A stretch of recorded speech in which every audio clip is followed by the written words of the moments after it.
ಜೋಳ ತಿಳಿದಾನು ಮಾಂದಾನು ಬೆಪ್ಪಂ ತೊಪ್ಪಕ್ಕೋ ಏಳು ನೀದಾನು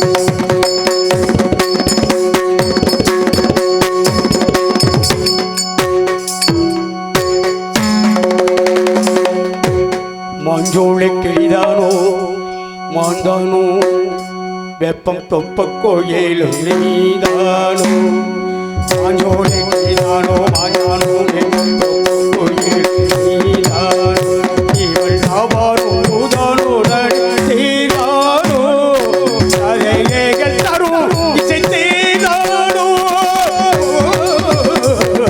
ಮಂಜೋಳೆ ಕಿಳಿದಾನೋ ಮಾಂದಾನು ಬೆಪ್ಪಂ ತೊಪ್ಪಕ್ಕೋ ஏಳು இவள் தாயானோ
ஒரு ரெண்டு பேரை ஞாபகப்படுத்திட்டிய.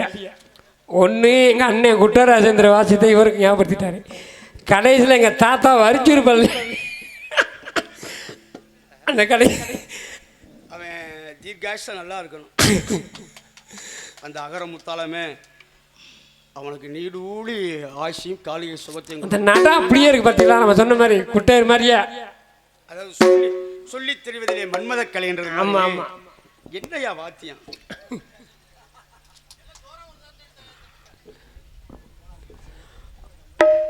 அப்படி கோளாறுப்பட்டி செல்வன் பாடலை பாராட்டி எனக்கு 50 ரூபாயும் அருமை மகன் விக்னேஷ் எம்ஏ அவர்களுக்கு 50 ரூபாய் அன்பளிப்பு தந்திருக்காங்க. நன்றிங்க நன்றிங்க. ஏன்னா பக்கமேளம் அன்பளிப்பு பெரும்படுத்தி அன்பு மாமா அவர்களுக்கு மனமார்ந்த நன்றி. இந்த மாதிரி பக்கமேளம் இருந்தால் தான் நாங்கள் 4 பாட்டு நல்லா பாட முடியும், பயம் இல்லாமல் பாட முடியும். ஏன்னா ஒளிபெருக்கையும் அப்படி அமைஞ்சிருக்கு, பக்கமேளமும் அப்படி அமைஞ்சிருக்கு, ரசிகர்களும் அப்படி அமைஞ்சிருக்கு. ரசிகர்கள் உங்களை லேசில் விட்டுட்டு போவாங்க. ஆகையினால் வாய்ப்பு இருந்தால் வாத்தியாரே, வாய்ப்பு இருந்தால் கண்டிப்பாக அவர் அடுத்த குருப்பூசைக்கு வரணும். அவரு நான் உண்மைக்கே நினைச்சுக்கிட்டே இருந்தேன், சகடைக்கே காசு கேட்பாங்க நிறையா, அதுக்காக பார்க்க அதான் வர்றேன்.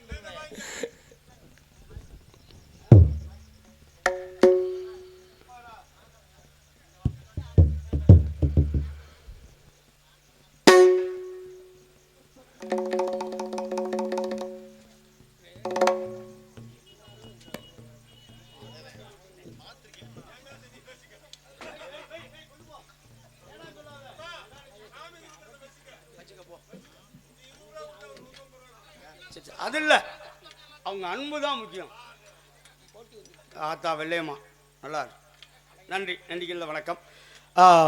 கலகம் செய்ய வேண்டுமென்றால் சப்தங்கள் கிடைக்குமா?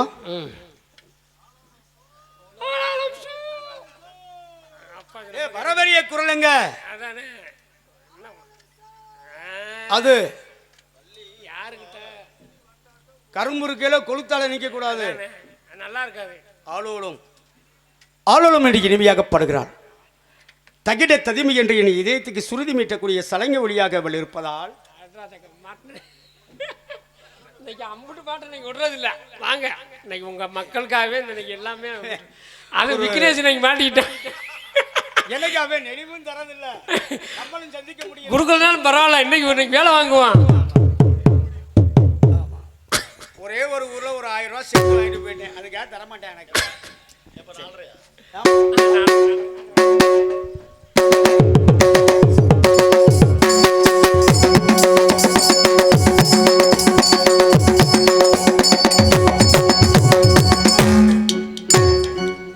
ததிபி தகிட ததிபி இதய மொழியை ஜதியில் எழுதி தகிட ததிபி தகிட ததிபி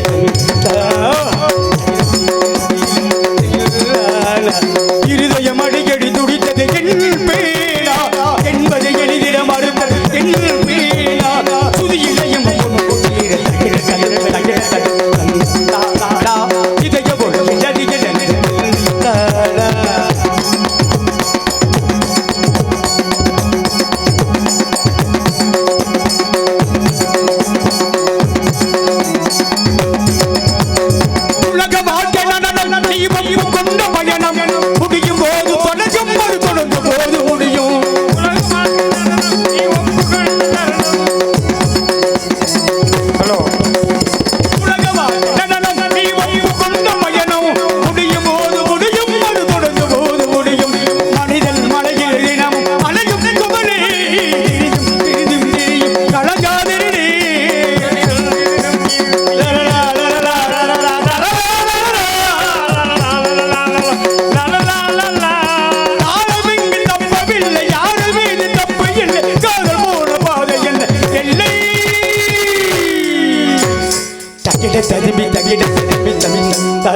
மொழியை ஜதியில் தகிட ததிபி தகிட ததிபி இதய மொழியை ஜதியில் இருதய மடுக்கை துடித்தது என்பதை எளிதிட மறுத்த சுதியிலையும் தகிட ததிபி தகிட ததிபி இதய ஜதியில்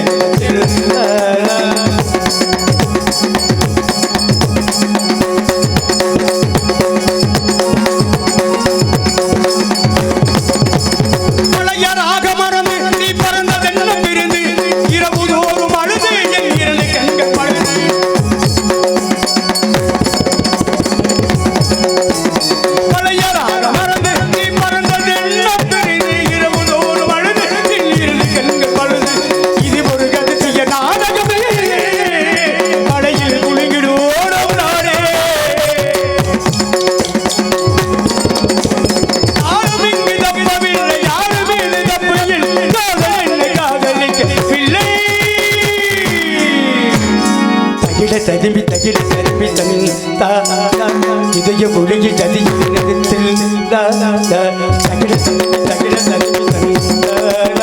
இதயம் ஒளிய கதியில்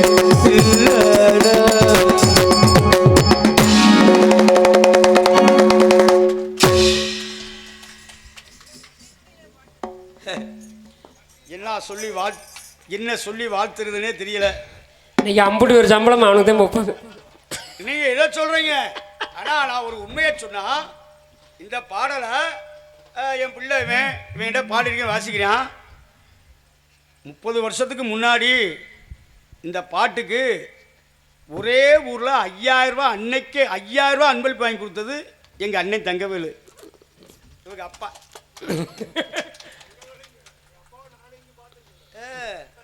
அதனால அந்த வாத்தியம் வேற,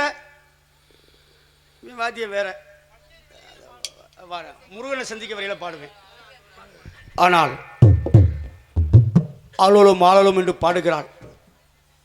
இவள் வேற யாரும் இல்லை, வள்ளி தான்.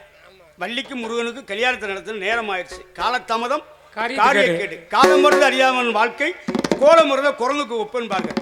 ஆகையினால முருகனுக்கும் வள்ளிக்கும் கல்யாணம் நடக்க போகுது. இந்த கல்யாணத்தை சிறப்பாக எல்லாரும் பார்த்துட்டு போங்க. நடக்கிறது வள்ளி திருமணம் அல்ல, நடப்பது வள்ளி திருமணம். வள்ளிக்கும் முருகனுக்கும் திருக்கல்யாணம். சொக்கர் மீனாட்சிக்கு மதுரையில் திருக்கல்யாணம் நடக்கும். ஆனால் வள்ளிக்கு முருகனுக்கு திருக்கல்யாணத்தை இந்த கிராமத்தார்கள் நீங்கள் நடத்துறீங்கன்னா உங்கள் குடும்பம் என்றென்று நல்லா இருக்கும். ஆகையினாலே முருகன் வள்ளியை கல்யாணம் பண்ணணும்னு என்ன விதி இருக்குது? ஏன் வள்ளியை எழுத்து பிடிச்சி கொண்டு போய் பிள்ளையாரை கட்டி வைக்கலாம்ல, கருப்புச்சாமி கட்டி வைக்கலாம்ல, ஆஞ்சநேயருக்கு கட்டி, அவங்களும் சாமி தானே. ஏன் முருகன் தான் கட்டணும்னு என்ன இருக்குது? வேற ஒன்றும் இல்லைங்க. விழியில் பிறந்த ஒருவன் விழியில் பிறந்த ஒருத்தியை கல்யாணம் பண்ணணும். முடிஞ்சு கதைய. முருகன் எங்க பிறந்தாரு? சிவனுடைய நெற்றிக்கண்ணில் பிறந்தார், அவரு கண்ணில் பிறந்தார். வள்ளியம்மா எங்க பிறந்தாங்க? மகாவிஷ்ணுவின் இடது கண்ணில் பிறந்தாங்க.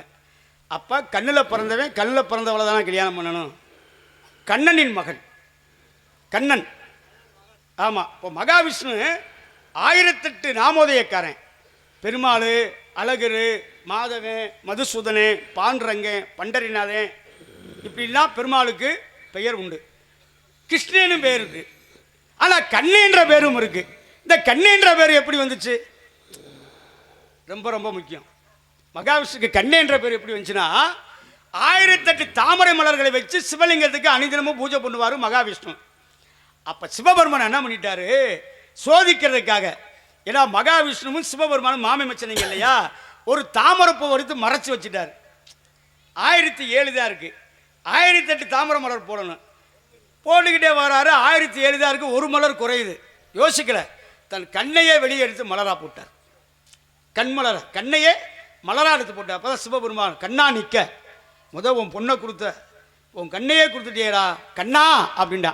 அன்று முதல் தான் கிருஷ்ண பரமாத்மாவுக்கு கண்ணன் அப்படின்ற பெயர் வந்துச்சு. அவரோ பெரிய கண்ணே, இவரோ சின்ன கண்ணன் என்னை அழைக்கிறார்.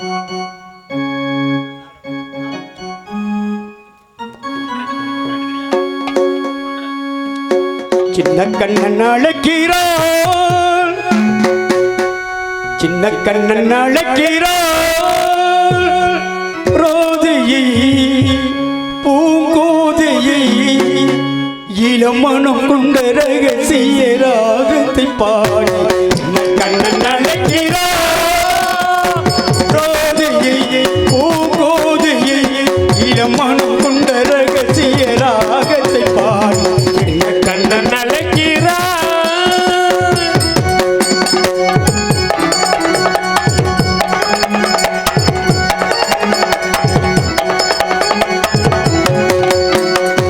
கண்கள் சொல்கின்ற கவிதை இள வயதில் எத்தனை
இருக்கு.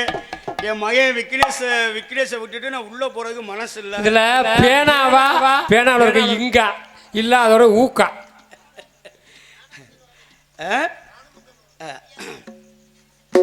அது வந்ததுமே பாடியிருக்கணும். கொஞ்சம் அந்த பாட்டு பற்றி உங்களுக்கு தெரியும், ரொம்ப போகும். அது கொஞ்சம் ஏன்னா இவ்வளோ நேரம் எனர்ஜிலாம், அதான் உண்மை, எனர்ஜிலாம் கொஞ்சம் கொடுத்துருக்கேன்ல, கொஞ்சம் ஆசவாசப்படுத்திட்டு வர்றேன். ஆமாம், ஆகினால வள்ளியை சந்திக்க போனேன். முன்னாடி ஒளிவரிக்கு போட்டிருக்காரு, பாராட்டுறோம். அதுதான் அவரை பெத்த அம்மாவுக்கு பெருமை. நீங்கள் எல்லா உறவுகள் கூடியிருக்கீங்க, உங்கள் தாய் தகப்பனுக்கு பெருமை. நீங்கள் கொடுத்த வரி பணம், கிளவி கூட 100 ரூபா கொடுத்துருக்கேன். இளந்தாரி வரின்னு தனியாக போட்டிருப்பீங்க, மடக்கு வரின்னு ஒன்று போட்டிருப்பீங்க. ஆக எல்லா புகழும் என் குருநாதன்றது மாதிரி பெத்த தாய்க்கு தான். ஒன்று மட்டும் சொல்கிறீங்க, கோச்சுக்கிறாதீங்க. இதை சொல்லிவிட்டு நான் கதையை முடிக்கிறேன். அண்ணன், தம்பி, சித்தப்பேன், பெரியப்பேன், மாமன், மச்சான், அக்கா புருஷன், தங்கச்சி புருஷன் எல்லாம் இருக்கட்டும். பெத்த தாயின்னு ஒருத்தி இல்லைன்னா அன்னைக்கே நம்ம நாதியத்தான் அனாதை தான். நீங்கள் இல்லைன்னு சொல்ல முடியாது. நீ 5 வயசு பேலாக இருந்தாலும் சரி, நீ 100 வயசு கிழவனாக இருந்தாலும் சரி, தாய்க்கு நிகழ்ந்த உலகத்தில் எதுவும் இல்லைங்க.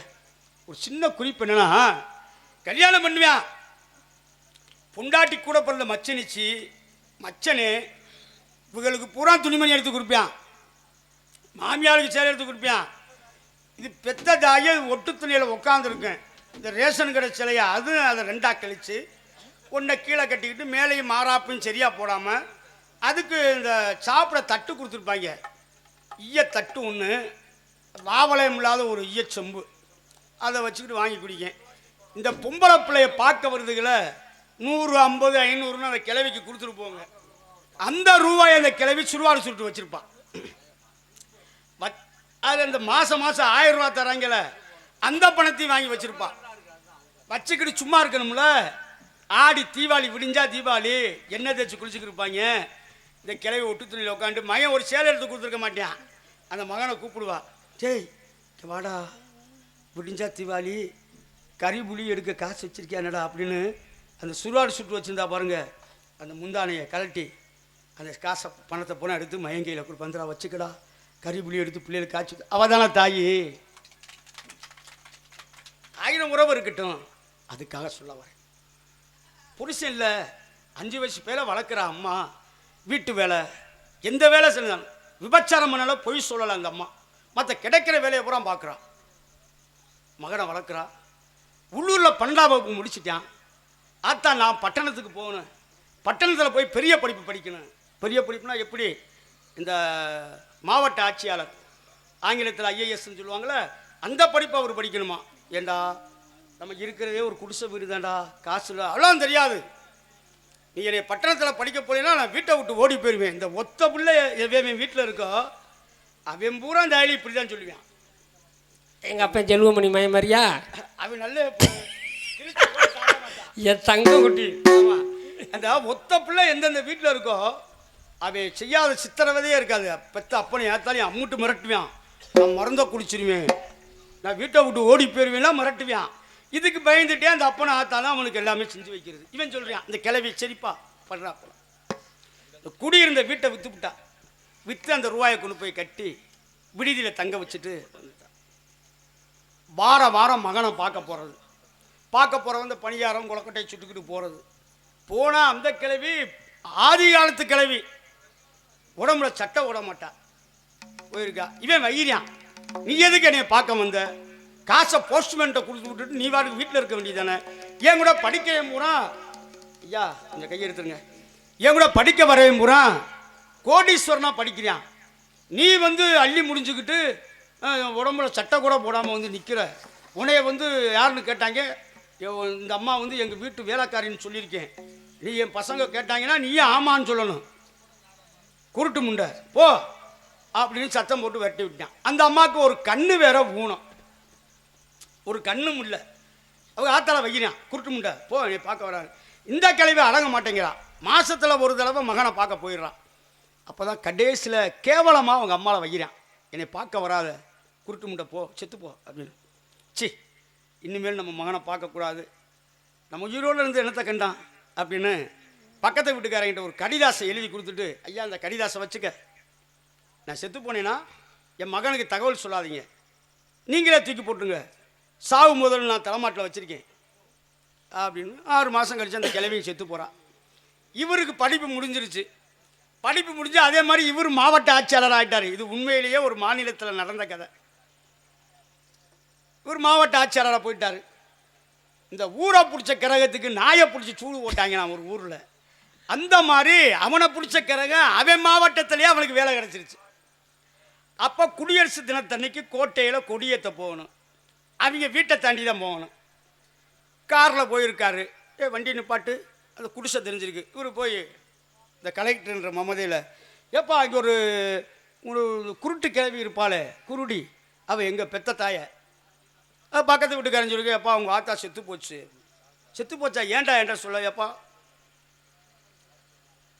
ஏன்டா என்ற சொல்லலை, உங்கள் ஆத்தாலாப்பா சொல்லக்கூடாதுன்றுச்சு. இந்த கடிதாசை மட்டும் அவன்கிட்ட கொடுக்க சொல்லிச்சு. வாங்கி பார்க்குறேன் அந்த கடிதத்தை பார்த்தா சங்கியலையும் எழுதணும், சட்டநாகமும் சேர்ந்து எழுதணும்.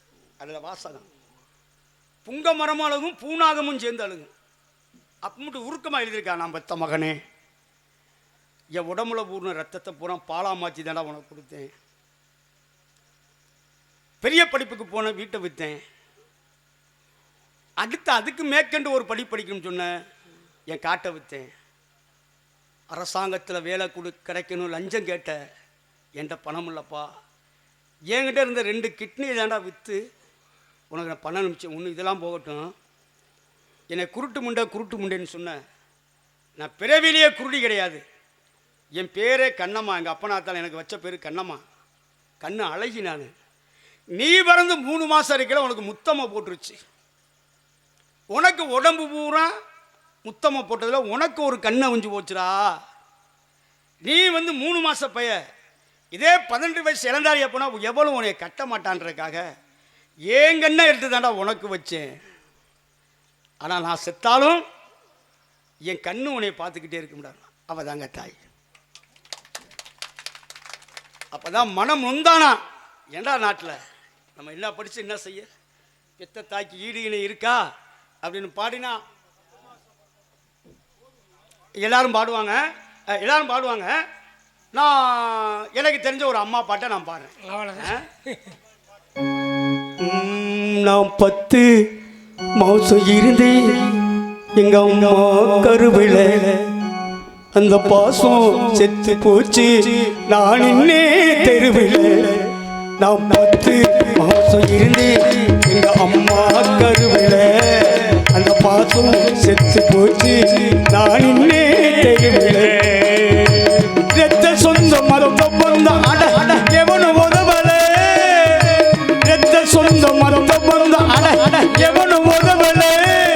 என் தாயே நீ போடு எனக்கு வாழே வழி, என் தாயே நீ போடு எனக்கு வாழே வழி. நான் 10 மாசம் இருந்தேன் எங்க அம்மா கருவில, அந்த பாசம் செத்து போச்சு நான் இன்னே தெருவில்.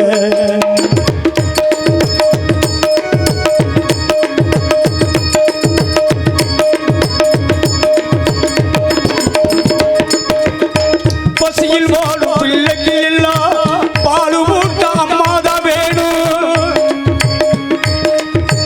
பாவி மக பட்ட போட்டனா, பாவி மக பாத்தினாலும் பட்டினியா இருந்தாலும், பாவி மக துடிச்சிருவா பட்டினியா கிடந்தாலும், பாவி மக கிடைச்சிருவா.